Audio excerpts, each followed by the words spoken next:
Ножки наверх. Добрый день, уважаемые коллеги! Мы рады приветствовать вас в Коми-Республиканском институте развития образования на вебинаре «Учебная самостоятельность младших школьников». Меня зовут Волкова Анжелика Васильевна, я являюсь старшим методистом института и очень рада сегодня представить вам своих коллег, практиков, учителей, Юраневу Людмилу Григорьевну, председателя Республиканского методического объединения учителей начальных классов, заместителя по учебно-воспитательной работе Выльгородской школы, Млечко Татьяну Ивановну, Титенкову Анну Юрьевну, учителей начальных классов Выльгородской школы. Вначале, уважаемые коллеги, хотелось бы вас всех поздравить с началом учебного года, пожелать вам всем крепкого здоровья, успеха в работе и личного счастья. Ну что, переходим к реализации нашей повестки. Первой перед вами выступлю я остановлюсь именно на теоретической части данного вопроса, данной проблемы. Ну что ж, начинаем. Введение нового федерального государственного стандарта начального общего образования поставило перед учителями-практиками сложную задачу – формирование универсальных учебных действий, обеспечивающих школьникам умение учиться, способность к саморазвитию и совершенствованию. По существу речь идет о формировании у ребенка умения учиться, учить самого себя или, как называют, учебной самостоятельности. Справедливости ради стоит заметить, что стремление к развитию детской самостоятельности и свободы в процессе обучения и воспитания озвучивались довольно давно. Еще в XVIII веке Жан-Жак Руссо и Иоганн Песталоцци, а в XIX веке Адольф Бистервик и Константин Дмитриевич Ушинский, а также многочисленные сторонники теории свободного воспитания выступали за предоставление учащимся в обучении возможностей для проявления их деятельной самостоятельности. Впоследствии Мария Монтессори в своей педагогической системе удалось довольно успешно реализовать эту идею на практике. Среди отечественных психологов одним из первых значение детской активности в обучении раскрыл Лев Семенович Выгодский, который пассивность, несамостоятельность ученика в процессе обучения называл верхом психологической несуразности. Еще в начале прошлого века он призывал положить в основу воспитательного процесса опыт собственных действий ученика. Так в своей педагогической психологии Выгодский писал: «Ученик до сих пор всегда стоял на плечах учителя. Он смотрел на все его глазами и судил его умом. Пора поставить ученика на собственные ноги, заставить его ходить и падать, терпеть боль от ушибов и выбирать направление.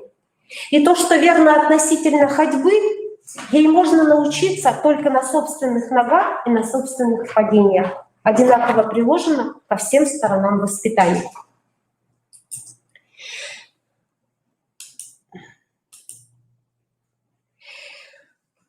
Так.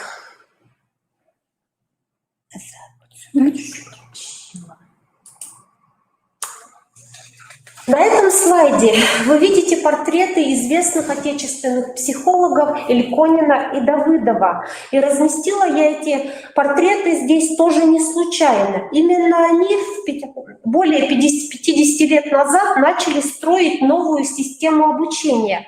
Не авторитарную, противоречащую идеям существующей в то время власти, то есть направленную на воспитание добросовестных и исполнительных работников, но не обладающих самостоятельностью и инициативностью в принятии решений, преданных целям коллектива и некритичных по отношению к лидерам.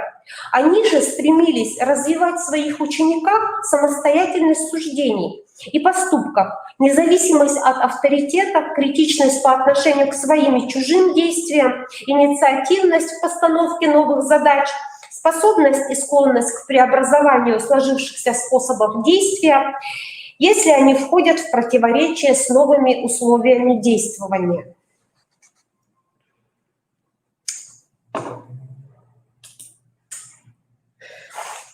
Хочу вам напомнить об одной книге, наверное, вы кто-то помнит, кто-то, может, перечитывал совсем недавно, но хотелось бы на ней остановиться. Это книга Галины Анатольевны Цукерман, которая называется «Развитие учебной самостоятельности». В данной книге вы можете найти ответы на вопросы, что такое учебная самостоятельность, как ее можно развивать средствами школьного обучения и каковы этапы ее развития. Книга состоит из 3 частей, в которых последовательно сужается предмет рассмотрения. Сначала устанавливаются общие закономерности детско-взрослого взаимодействия в зоне ближайшего развития детской инициативности.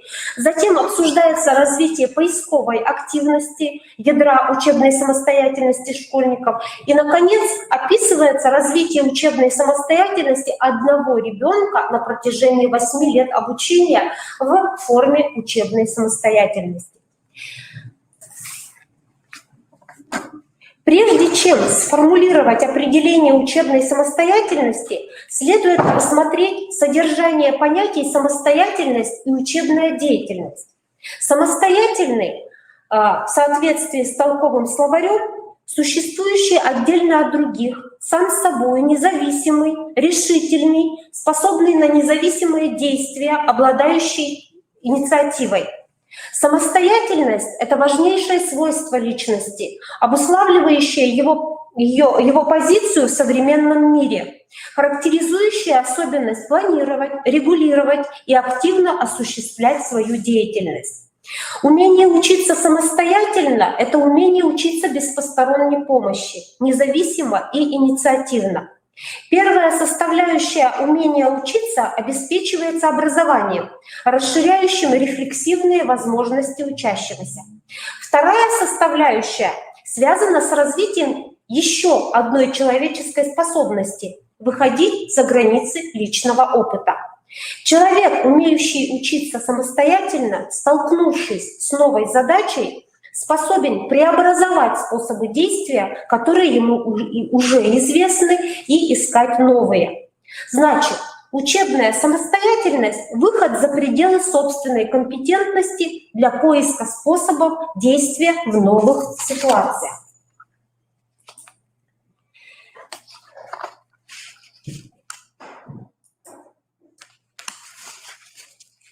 Цукерман и Венгер становление учебной самостоятельности связывают с установкой ученика на поисковую деятельность, которая целенаправленно культивируется педагогами. Каковы же условия, порождающие и поддерживающие учебные инициативы ребенка? Первое — это создание учебных ситуаций, предполагающих поиск, открытие и преобразование понятийных средств и способов действия.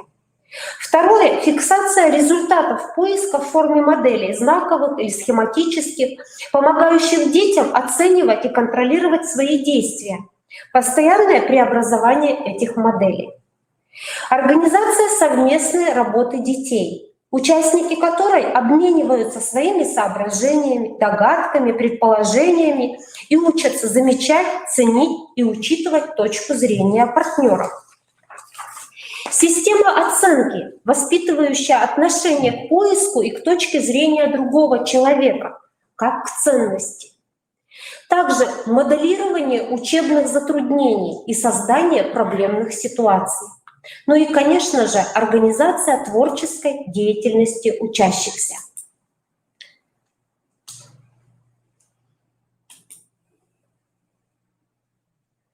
Как и любое другое психологическое новообразование, учебная самостоятельность проходит в своем становлении 3 качественно различных этапа. Первый этап — интерпсихический, когда ученики ищут способ действия совместно в ходе общего обсуждения, или ученик осуществляет поиск при поддержке учителя. Второй этап — экстрапсихический, когда реальные партнеры по действию не присутствуют непосредственно, но подразумеваются, например, при выполнении школьного теста или домашнего задания. Или когда человек, занятый поиском способа действия, самостоятельно, по собственной инициативе организует интерпсихическое действие. И последний этап — интрапсихический, когда поиск осуществляется полностью самостоятельно по собственной инициативе, а обсуждение процесса и результатов поиска с воображаемыми партнерами происходит целиком в умственном плане. Первый этап развития учебной самостоятельности должен быть пройден уже в младшем школьном возрасте. Второй этап развития учебной самостоятельности становится доступным школьникам на переходе из начальной школы в основную школу. Ну а сейчас я немножечко остановлюсь на знакомых вам методах, формах и средствах работы. Формы работы, которые у нас формируют, развивают учебную самостоятельность. Индивидуальная, групповая, выполнение домашних заданий, внеурочные занятия, работа в парах. Ну и такие средства и методы, как самостоятельные работы, проектно-исследовательская деятельность, игровая деятельность, проблемное обучение, учебный диалог, учебная дискуссия. Впрочем, наверное, если вы сейчас вот увидели их, вы понимаете, что вы все учителя, и вы эту работу делаете. Но вот когда мы даже вот разговариваем с вами, что такое учебная самостоятельность, далеко не каждый из вас может правильно сформулировать, как вы осуществляете ее, и рассказать о ней. Ну и в конце своего выступления, подводя итог своего выступления, хотелось бы отметить, что эффективность воспитания учебной самостоятельности у детей младшего школьного возраста возможна при принципиальной перестройке позиции педагога, который должен рассматривать воспитание самостоятельности как целенаправленную, особо значимую для развития личности задачу. Цель прогрессивного учителя — довести как можно больше людей до высшего уровня самостоятельности. Спасибо за внимание. И я передаю слово своим коллегам, практикам. И первой я передаю слово Мречко Татьяне Ивановне. Пожалуйста, Татьяна Ивановна. Добрый день, уважаемые учителя. Пользуясь случаем, я также хочу поздравить вас с началом нового учебного года, пожелать вам терпения, здоровья, творческих успехов. И мы все учителя в России очень надеемся, что наш учебный год пройдет в очном режиме. Но для этого давайте беречь себя и своих близких, свое здоровье. Я хочу представить вам некоторый практический материал по формированию учебной самостоятельности в первом классе. Нынче я работаю во втором классе, а вот прошлый первый класс для нас было невероятно сложно заканчивать, потому что мы только научились читать, писать и вошли в дистанционное обучение. Сами понимаете, что такое первоклассникам и их родителям вступить в такой вид обучения. Незнакомый, неведанный и иногда практически очень сложно осуществимый. Но мы справились, мы успешно закончили этот учебный год и невероятно счастливы, что перешли во второй класс. Самостоятельность младшего школьника – это умение ставить перед собой различные учебные задания, определять пути их решения и решать извне. Оно связано с потребностью человека выполнять свои действия по собственному, осознанному убеждению. То есть на первый план выходят такие особенности ребенка, как мотивация, творческая направленность, инициатива, умение ставить перед собой задачи, цели и планировать свою деятельность, исходя из поставленной цели и выдвинутых задач. Основы учебной самостоятельности, конечно же, закладываются уже в первом классе. Никому не секрет, что в первом классе очень важна работа с родителями. Поэтому на одном из первых организационных собраний мы уже с детьми проговариваем о том, как привить самостоятельность, потому что бытовые практически самостоятельные навыки – это одно, а мы сегодня говорим об учебной самостоятельности. Но нельзя сказать, что это разные вещи. Если у ребенка привита бытовая самостоятельность, то и в учебной самостоятельности он будет уже иметь некоторый опыт. И, конечно, как любой классный руководитель, мы стараемся помочь, особенно молодым родителям, и выдаем им в качестве рекомендаций вот такие брошюрки или обычные листочки.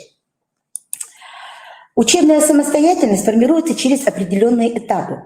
На первом этапе ученик пытается выполнить действия по образцу, который ему дан. Ребенку дается задания, решения которых он еще не знает. Младшему школьнику необходимо самостоятельно разработать алгоритм для решения задач. Ребенок еще не знает, как называется способ выполнения, но уже может выполнить его по предложенному ранее учителем образцу. Ребенку доступно на этом этапе только выполнение задания по предложенному образцу с опорой на конкретный материал. Обучающийся еще не готов самостоятельно отличить существенные и несущественные стороны задания. На втором этапе происходит осуществление способа действия при выполнении учебной задачи. На этом этапе младший школьник опирается на назначение. Ребенок может этот способ назвать, знает и может выполнить определенную последовательность действий, благодаря которой получит нужный результат. Ребенок способен описать последовательность своих рассуждений, не опираясь на конкретный учебный материал. Он может себя проконтролировать и оценить выполненное задание.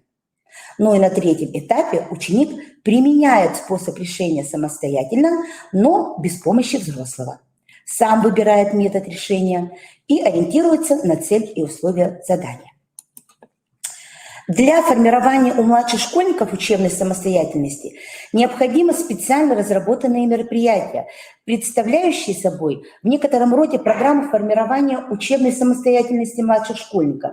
Среди задач программы могут быть образовательные, закрепить знания, расширение круга понятий, воспитательные формирования положительной мотивации к обучению, воспитание познавательного интереса, воспитание способности подчинять свои действия инструкции, развивающие – это развивать умственную работоспособность, а развить усилие воли.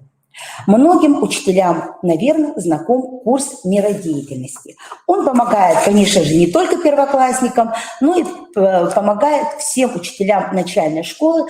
Ну и, насколько мне известно, мир деятельности разработан уже даже на среднее звено, но, к сожалению, учителя в средних классах вот как-то неактивно используют данные пособия.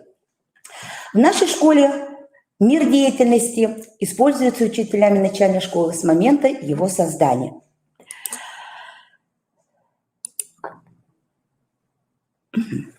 На данном слайде представлена страничка из тематического планирования. Одно из занятий посвящено семье «Мой помощник в учении». Извините, семья «Мой помощник в учении». Так вот, на данном задании мы уже видим с вами, что в первом классе ребята самостоятельно работают с учебником. На каждом занятии в первом классе на мире деятельности осуществляется самооценка своей работы на основе применения эталона. С ребятами формулируются цели, конечно же, с помощью учителя. То есть цели данного занятия – это сформировать представление о том, как правильно обратиться за помощью в семье в процессе учебной деятельности и как в этом случае построить взаимодействие с семьей. Обратите внимание, что мы собрания проводили с родителями по формированию учебной самостоятельности, и с детьми на мире деятельности мы продолжаем как бы работу с семьей. Ну и вторая цель – это сформировать ценностное отношение каждого ребенка, то есть каждый ребенок сам формирует ценностное отношение к своей учебной деятельности как составной части успешной жизни своей семьи, ее истории. Ну и на данном слайде мы с вами видим, что ребенок пробует выполнять действия самостоятельно и определяет, в чем трудность. Вообще любая трудность – это двигатель к какому-то определенному действию, и хорошо, если это действие ребенок сначала пробует выполнить сам, а потом уже приходит на помощь ко взрослым, ну и в идеале, когда ребенок сам справляется с затруднениями. Учиться – это значит, когда сам что-то делаешь и не получается. Во-первых, понять, чего не знаешь, а во-вторых, самому найти способ и сделать то, что раньше не получалось. Ведь учебная самостоятельность младшего школьника зависит от опыта учебного сотрудничества, от совместной работы учителя и ученика в получения знаний. Педагогу следует рассматривать воспитание учебной самостоятельности как целенаправленную задачу быть союзником ребенка, поощрять любую его самостоятельность, создавать эмоционально благоприятный фон. Младшие школьники способны поддерживать учебную самостоятельность. Учебная деятельность не теряет для них своего значения. Младшие школьники проявляют стойкий интерес к учебной самостоятельности. Они активны, они стремятся улучшить свои результаты, осмыслить работу в целом, устранить причины ошибок. Учебная самостоятельность, основы которой закладываются в первом классе школы, в дальнейшем послужит средством формирования учебной деятельности младшего школьника. Следующие слайды отражают работу по формированию личностного качества для успешного обучения. Конечно, одно из них – это самостоятельность. Вот какими личностными качествами он обладает для успешного обучения? Вы наверняка знакомы с данной историей.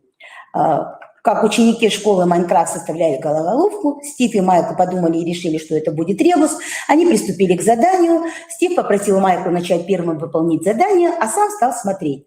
Когда время подошло к концу, Стив захотел представить результат работы. Он показал ребус, а решить его не смог. Майкл вышел к доске и все решил. Далее дети чем занимаются? Они анализируют эту историю. И обратите внимание, что в каждом вопросе акцентируется внимание на слово «сам». Сам поставил цель, сам действовал, сам получил результат. Ну и, наконец, самое важное, что он сам смог ответить за свой результат.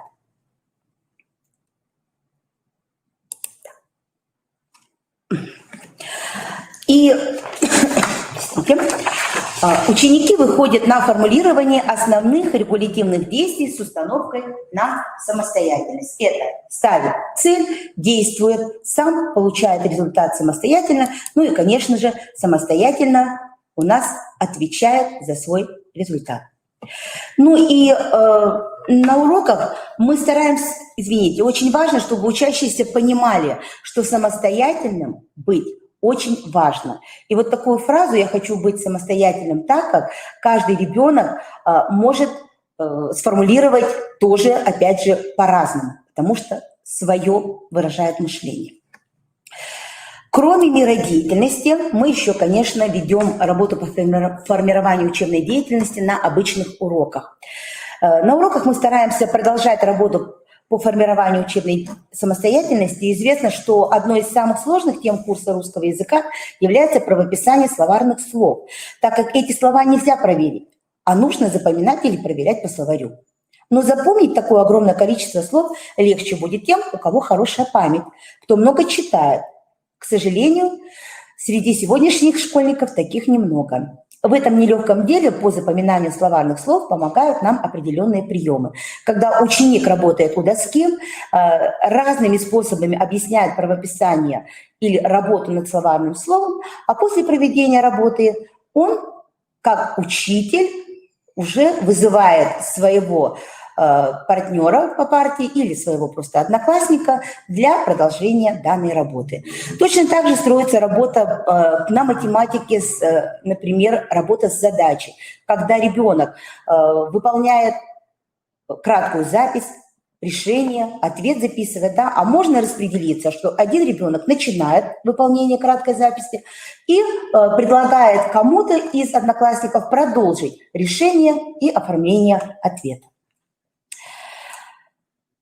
Я постаралась, как смогла, поделиться своим практическим опытом по работе, по формированию самостоятельности, учебной самостоятельности. И хочется отметить, что вот мир деятельности, надпредметный курс, который мы используем не только во внеурочной деятельности, а мы внедряем его на уроках. И мои коллеги продолжат делиться своим опытом. Спасибо вам за внимание. Спасибо, Татьяна Ивановна. И следующее слово я даю Людмиле Григорьевне. Пожалуйста.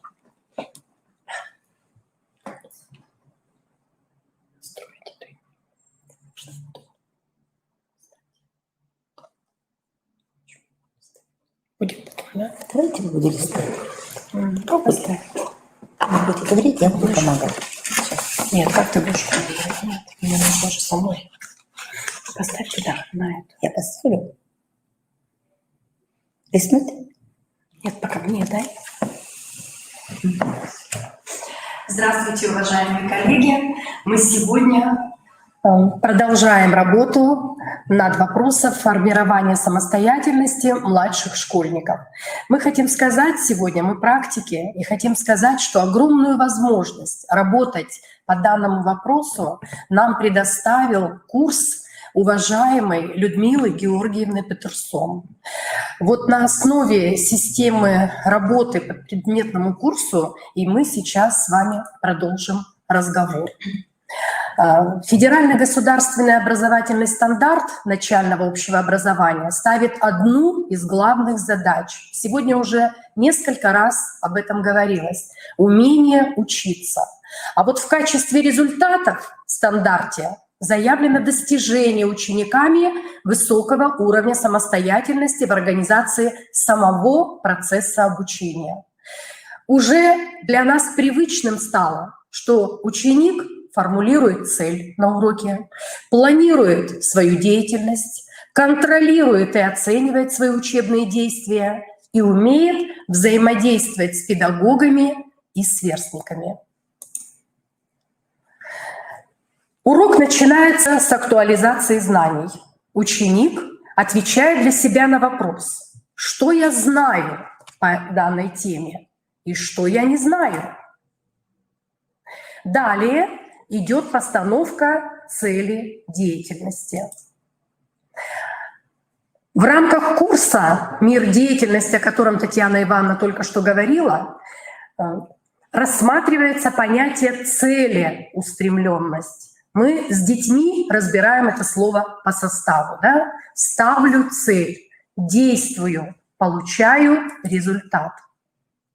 Самостоятельно ставлю цель, самостоятельно действую, самостоятельно получаю результат.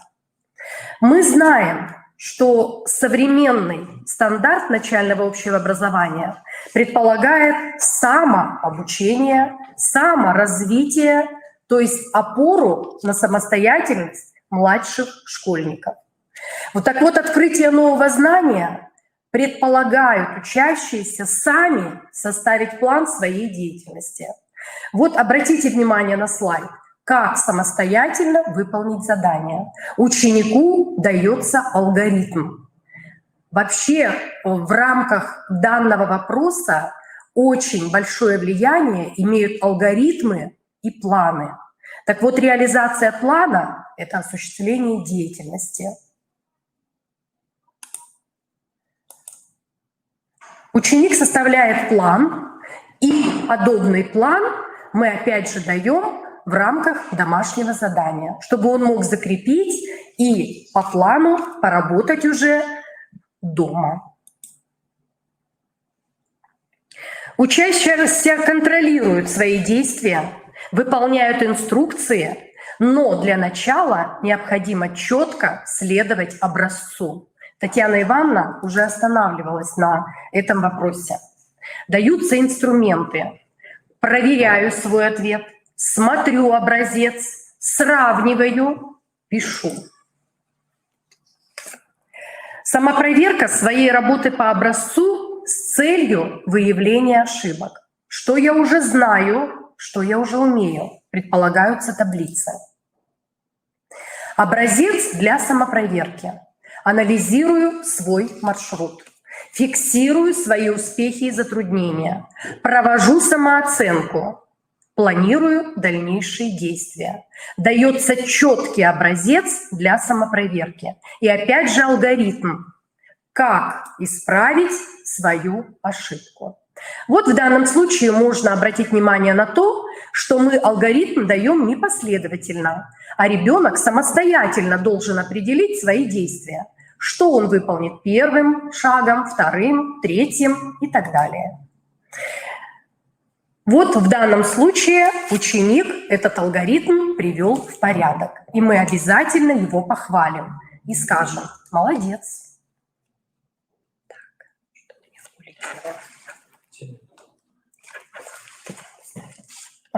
Ой, помешала.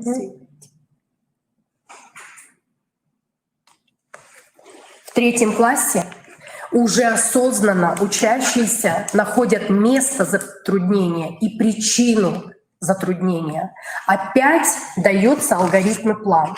Но он сам должен определить, что я не могу, что я не знаю. И опять же ставится цель. Я хочу узнать. Мы знаем, что у нас уроки разного плана. У нас есть урок систематизации обучения, систематизация обобщения, и у нас есть урок нового знания. Так вот, на уроке изучения нового обязательно учащиеся встречаются с затруднением. Учитель, как дирижер, как помощник, должен им сказать: отнеситесь спокойно, улыбнитесь, и мы обязательно с вами это затруднение преодолеем и придем к новому знанию. Определяет ученик причину затруднения. Почему? Определяет место затруднения, где, и определяет то самое место, где именно не получилось выполнить задание. Далее опять же предлагается алгоритм. Нахожу в задании шаг, на котором я споткнулся. Дважды переделываю задание, выявляю в задании шаги, на которых я действовал по известным эталонам, определяю, по какой причине на этом шаге возникло затруднение. Вот эти алгоритмы пошагово учат ребенка самостоятельности. Учусь определять место и причину затруднения. Дети составляют план. В 4 классе мы поднялись на ступеньку выше, и мы учимся делать проект. Дети самостоятельно уже могут определить тему, проблему, замысел, реализацию данного проекта осуществить и защитить. Так вот, их реализация уже происходит в учебной деятельности. В данном случае мы опять же узнаем, из каких этапов должен состоять проект, и составляем план. Предлагается карта поиска информации для учащихся. Что я ищу? Определяю тему своего поиска. Где я буду искать? Предлагается несколько вариантов. Я могу самостоятельно спросить у другого человека, прочитать в книге или в журнале, найти в интернете. Как я буду искать? Задам вопрос, получу ответ, пойму основную мысль, пойду в библиотеку, прочитаю содержание, выберу нужный текст, систему, запрос и текст. Вот эти все уже непростые вещи самостоятельно может выполнить ученик 4 класса. Вот кратко я остановилась на тех приемах, которые нам помогают формировать и развивать самостоятельность младшего школьника.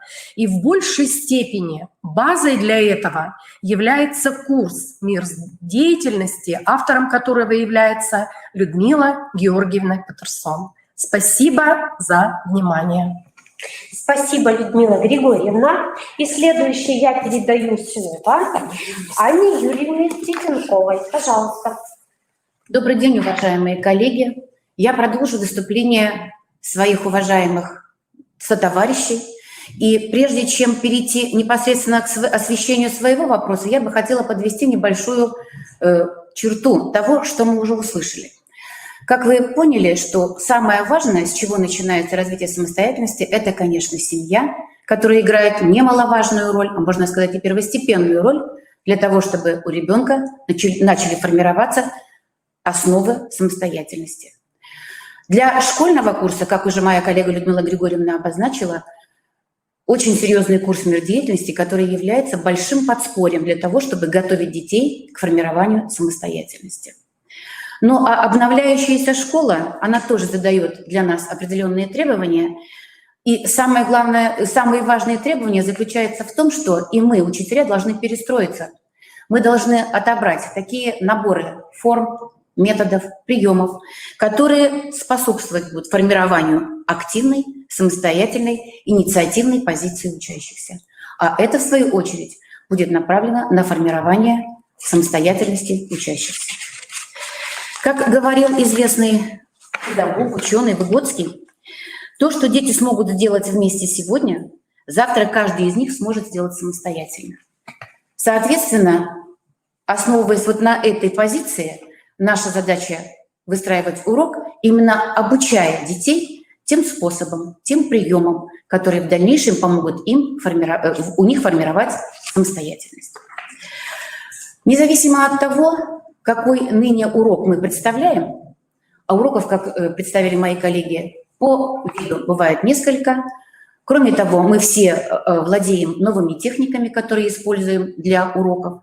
Но независимо от этого, каждый урок выстраивается в определенной системе.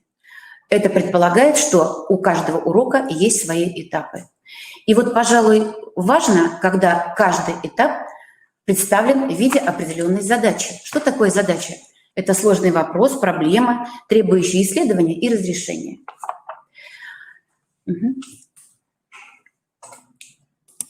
В практике развивающего обучения мы можем выделить следующие виды задач. Учебная – это нахождение общих способов решения практических задач. Конкретно практическая – она ориентирована на отработку освоения способов действий. И проектная – более высокой, так сказать, ступени. Проектная – она ориентирована на применение ряда способов действий в нестандартной ситуации. Сегодня мне бы хотелось остановиться именно на проектной задаче. Как можно организовать урок в форме проектной задачи? Прежде всего, давайте посмотрим, какие результаты мы можем получить, если урок выстроен в форме проектной задачи. Ну, во-первых, ребята учатся осмысливать задачу, подбирать способы действия, привлекая знания из различных областей. Ребята учатся самостоятельно находить недостающую информацию, учатся выдвигать гипотезы, учатся устанавливать причинно-следственные связи, получают навыки делового партнерства. У них формируется ряд менеджерских компетентностей, такие как проектирование, планирование и анализ. То есть фактически здесь собраны все универсальные учебные действия, которые мы формируем на протяжении обучения детей, и они, в свою очередь, направлены на формирование самостоятельности. Позвольте проиллюстрировать небольшим фрагментом урока, как можно смоделировать урок в форме проектной задачи. Итак, урок математики, тема многозначные числа. Достаточно большая, объемная тема, которая изучается в 4 классе. И один из уроков, ну, как правило, это уже окончание изучения этой темы, можно как раз выстроить в форме проектной задачи. На этапе актуализации данного урока, который я вам хочу представить, мы с ребятами по фронтальной форме повторяем, как ребята умеют называть, читать многозначные числа, как умеют выполнять с ними разнообразные операции, сложение, вычитание, деление, умножение, как ребята могут переводить одни единицы измерения в другие единицы измерения. То есть тем самым ребята еще раз помогают друг другу напомнить всю ту информацию, все те знания, которые они приобрели при изучении темы многозначных чисел. А вот следующий этап урока я им предлагаю ряд портретов, на котором они в том числе вспоминают, что они знакомы с этими портретами. Здесь представлены российские, русские путешественники, среди которых в том числе они узнают портрет Витуса Беринга.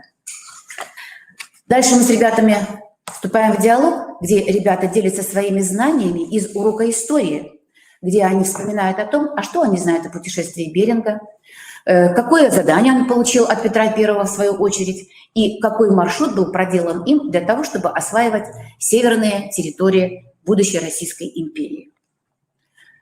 Далее я предлагаю ребятам поработать в небольших группах. Это могут быть пары, это могут быть четверки, где предложена карта. И вновь я прошу их собрать информацию, прочитывая эту карту, продолжая наш рассказ о путешествии Витуса Беринга. И здесь мы вновь обращаемся уже к предметам не математического цикла, к предмету окружающий мир, где благодаря легенде мы можем прочитать на карте, что же изображает данная карта. Мы вспоминаем о том, что предметы на карте изображаются в уменьшенном виде, то есть нам необходимо вспомнить, что такое масштаб. Мы рассматриваем движение благодаря легенде, в какую сторону, каким образом добирался Витус Беринг, выполняя задание Петра I. И ребятам предлагаю придумать самостоятельное задание, А что можно благодаря рассматриванию карты, вспоминая историческое прошлое путешествия Витуса Беринга, какое задание, связанное с математической темой многозначные числа, мы можем выполнить благодаря вот этим материалам. И совместно с ребятами приходим к выводу, что в принципе мы можем измерить расстояние, которое проделал Витус Беринг, ну, предположим, на определенном отрезке, которое изображено на карте. Вместе с ребятами разрабатываем план наших действий. Вместе с ребятами подбираем инструменты, которые могли бы нам помочь произвести это измерение. И совместно с ребятами разрабатываем алгоритм, то есть последовательность действий, которые они будут выполнять для того, чтобы выполнить поставленную задачу. Пробное действие для ребят – это определенный отрезок, который я им обозначаю в данной карте, и они, работая в группах, в паре, производят замер, вычисление и точная прикидка расстояния, которое проделал Витус Беринг на определенном отрезке. Точно такую же работу я могу предложить уже для самостоятельной работы, но четкая работа, исполняя шаги алгоритма. Какой же результат в итоге, в принципе, вот это маленький фрагмент урока, какой же, собственно, результат в итоге мы можем получить? Самое первое, мы получаем продукт, выстроенный на материале проектной задачи. Первое, мы получили алгоритм, который поможет в дальнейшем ребятам выстраивать свою работу четко по плану. Ну и самое главное, ответ на вопрос, а для чего мы изучаем такую сложную тему, как многозначные числа, и где мы можем применить эти знания, минуя только учебный материал. Но для того, чтобы организовать, щелкните, пожалуйста, для того, чтобы организовать урок в форме проектной задачи, конечно, нужно соблюсти определенные требования. Прежде всего, подобрать сюжет. Понятно, что это непростой материал, но тем не менее, когда учитель опытен и когда он владеет материалом и истории, и окружающего мира, и литературного чтения, то есть всего того, что дети изучают на данном этапе, то, в принципе, можно подобрать определенный сюжет. Конструируя урок, очень важно предполагать сбор таких заданий, которые будут взаимосвязаны всей этой сюжетной линией. В свою очередь, эта сюжетная линия будет помогать выстраивать, находить решение поставленной задачи. Важно создать условия, при которых появляется возможность переноса известных способов в новую для них практическую ситуацию. Ну и важное – это получение реального продукта, который в данном случае был в виде ответа на вопрос, где можно применить данные известные знания по математике, и работа с алгоритмом. Ну и, конечно, очень важно – это организация в сотрудничестве, потому что в том числе организовать самостоятельность можно и не только когда я сам, но и когда я могу поделиться своими знаниями, могу помочь тому, кто находится рядом со мной. Ну вот такой фрагмент, я полагаю, что он помог, возможно, осознать, понять, что форма организации через проектную задачу, она, с одной стороны, вроде сложна, но тем не менее вполне реальная. И самое главное, она формирует возможность обучиться ребенку самостоятельно выстраивать свою работу. Спасибо за внимание. Спасибо, уважаемые коллеги. Я еще даю слово Людмиле Григорьевне. Пожалуйста. Я просто хочу дополнить, сказать большое спасибо Анне Юрьевне, что она нам напомнила. Наш коллектив учителей начальных классов очень много лет работал по образовательной программе «Школа 2100». Вот эта «Школа 2100» для нас явилась очень хорошей школой, потому что вот данный урок, как раз который привела в пример Анна Юрьевна, мы были на этом уроке, это был очень чудный урок, проведен по новой тогда еще вот этой технологии проектных задач, он как раз из учебника «Моя математика», где автором являлась Людмила Георгиевна Петерсон. То есть еще раз мы убедились в том, что как перекрестились сегодня вот эти вот наши выступления, мы выходим как раз вот на этот фундамент алгоритмов, планов, которые формируют и развивают самостоятельность наших учащихся. Спасибо. Уважаемые коллеги, мы благодарим вас за участие в нашем вебинаре. Конечно же, мы постарались, можно так сказать, за один урок лаконично, кратко пройтись от истории возникновения данной темы, да, как она развивалась, как она формировалась и к чему мы сейчас пришли, и как наши учителя, уважаемые, используют, как формируют учебную самостоятельность у наших школьников. Пока мы еще здесь, вы можете задать в чате вопросы, а я хочу вас поблагодарить за то, что вы так активно зарегистрировались, отправили заявку на участие в Республиканском методическом объединении учителей начальных классов. И могу вам сказать, что следующий наш семинар, вебинар, он будет уже в октябре, и он будет посвящен разработке основной образовательной программы начального общего образования. Поэтому мы сейчас уже вас приглашаем, ждите письма информационного, регистрируйтесь, и мы рады сотрудничать и работать с вами. Ждем вопросов. Спасибо большое всем. Спасибо.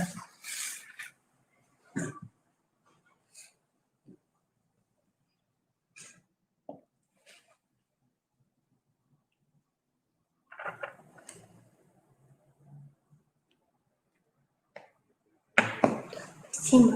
Спасибо. Да. Кто-то вам там привет Да, передал? да, это моя однокурсница, Я да, так поняла. Лариса Багрецова, я сразу Ну увидела. вот, в общем-то, Да. благодарности идут. за Да, нашу спасибо работу. большое. Спасибо. Я очень рада, что она откликнулась. Вроде Мгм. да, Дмитрий Валерьевич? Все, мы отключили. Только спасибо пишут. Да, это вот моя Лариса Багрецова. Огромное спасибо, спасибо, спасибо, спасибо большое, спасибо, спасибо. Спасибо. Кто-то улыбается, Васильевна. Дмитрий Валерьевич, еще включите первый слайд, мы еще здесь сфотографируемся. Хорошо, около этой темы. А я на персточке встану. Или можно больше? Анна, огромное спасибо за информацию. Можно получить материал по вебинару? Да, материал по вебинару.